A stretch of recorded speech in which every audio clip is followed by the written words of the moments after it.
La captivité de plusieurs est due au fait qu'ils n'ont pas pris conscience qu'ils sont sous l'influence de certaines forces de la méchanceté qui peut-être coulent dans leur lignée, qui peut-être coulent dans leur sang, qui peut-être coulent dans la famille, etc. Tu n'as pas encore pris conscience de cela. Voilà la raison pour laquelle l'ennemi a réussi à te prendre captif. Mais je prie pour toi ce matin, si l'ennemi t'a retenu captif, captif de l'alcoolisme, captif de la drogue, captif de la prostitution, captif du vol, captif de je ne sais quelle addiction, je prie pour toi dans le nom qui est au-dessus de tout autre nom. Sois libéré de ta captivité, sois délivré de cette captivité dans le nom puissant et glorieux de Jésus. Si tu reçois cela, dis amen et j'avance. J'avance pour commencer à répondre à la question que tu es en train de me poser, parce que je t'entends. Tu es en train de me poser maintenant en disant comment puis-je prendre conscience? Comment puis-je arriver à la connaissance de l'existence de force? Comment est-ce que ma conscience peut se réveiller pour que je sache que ce que je suis en train de subir, ce que je suis en train de subir dans mon foyer, ce que je suis en train de subir dans mon mariage, en réalité, ce sont des forces de la méchanceté qui sont exercées contre moi. Ce que je suis en train de voir dans toute notre famille, parmi mes frères et sœurs, ce que je suis en train de voir dans la vie de mes enfants, ce que je suis en train de vivre au travail, ce que je suis en train de vivre dans ma santé, comment puis-je arriver à la connaissance, à la prise de conscience que cela découle des forces de la méchanceté? Je vais te proposer 3 réponses et puis je vais m'arrêter ce matin. Comment prendre connaissance? Comment réveiller sa conscience? Comment faire une prise de conscience de l'existence des forces de la méchanceté? 3 réponses. La première, c'est par une révélation divine.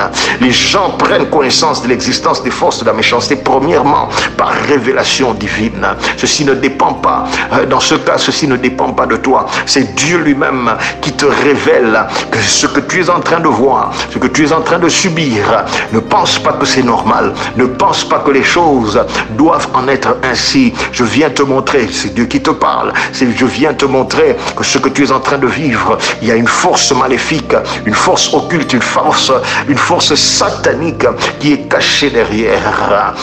Luc chapitre 22 verset 31, il dit, le Seigneur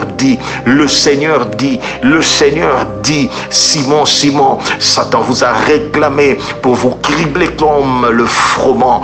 Écoutez, jusqu'à ce point, Simon ne suspectait pas, Simon ne savait pas, Simon ne pouvait pas imaginer qu'il était sous une attaque de Satan, qu'il était sous une attaque de l'ennemi. Simon certainement menait son train de vie comme toujours. Il vivait tranquillement et paisiblement, mais le Seigneur lui révèle, par révélation divine, c'est le Seigneur qui lui révèle que Simon, tu es sous une attaque. Simon, tu es sous des flèches de l'ennemi. Simon, tu es réclamé par l'ennemi. Simon, il y a une attaque contre ta vie et ta destinée. Par révélation divine, je prie pour toi qui me suis ce matin, que Dieu te révèle les réalités spirituelles cachées derrière ta situation, que Dieu te révèle d'où part ton malheur, d'où part ta difficulté, que Dieu t'ouvre les yeux et les oreilles spirituelles, que Dieu ouvre ton entendement et ta conscience spirituelle à des réalités, aux réalités spirituelles qui sont cachées derrière. Si tu reçois cela, dis Amen.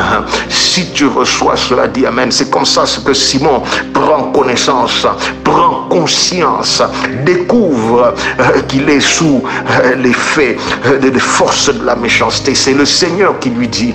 Simon n'a rien demandé, Simon ne savait rien, Simon ne suspectait rien. C'est le Seigneur qui lui révèle. Oh, je prie encore une fois que Dieu te révèle les choses cachées, que Dieu te révèle les réalités cachées derrière ta situation, derrière ce que tu traverses, derrière ta maladie, derrière la maladie de ton mari, derrière la maladie de ta femme, derrière la maladie de tes enfants, derrière ces problèmes que tu as au travail. Que Dieu t'accorde des révélations divines dans le nom qui est au-dessus de tout autre nom, le précieux, le glorieux nom de Jésus. Si tu reçois cela, dis Amen.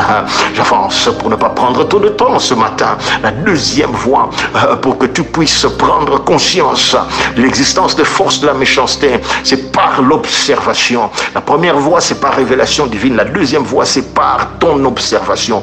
Par observation. Psaume chapitre 74, psaume chapitre 74, verset 20.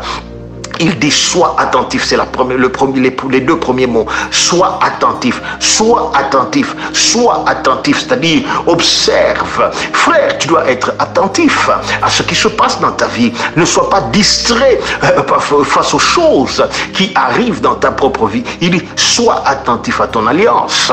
Dans les lieux sombres du pays, les gens se cachent pour agir avec violence. Mais il commence par dire sois attentif, c'est-à-dire sois observateur. Écoutez, dans la vie, soyez observateur, frère.